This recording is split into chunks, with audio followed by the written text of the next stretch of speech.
তো এটা হচ্ছে মন্দিরের সামনেটা, কত সুন্দর লাগছে মন্দিরটা। উপরেই বসে রয়েছে মহাদেব, আর এদিকে মহাদেবেরই সব মূর্তি রয়েছে, খুব সুন্দর দেখাচ্ছে মন্দিরটা। একবার চারিপাশটা ঘুরিয়ে দেখাও। এই দেখো এখানেও বসে রয়েছে মহাদেব। তোমাদের মন্দিরটা কেমন লাগলো প্লিজ জানিও।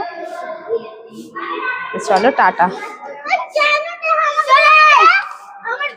মন্দিরের চারিপাশটা দেখো, খুব পরিষ্কার পরিচ্ছন্ন, শান্ত শিষ্ট, খুব ভালো লাগলো মন্দিরটা ঘুরে। এই তো আজকে একটু হনুমান মন্দির ঘুরতে নিয়ে এসেছে, আমি ফার্স্ট টাইম এলাম, তো তোমাদের সাথেও দেখাচ্ছি। দেখো কি সুন্দর মন্দিরটা। আর এইখানে রয়েছে প্রতিমা, শিব, দুর্গা, লক্ষ্মী মাতা রয়েছে, গণপতি বাপ্পা রয়েছে, আর সামনেই রয়েছে আমাদের সবার প্রিয় মহাদেব। তো দেখো কি সুন্দর লাগছে মন্দিরটা, আর উপরে কারুকার্যগুলো খুব সুন্দর।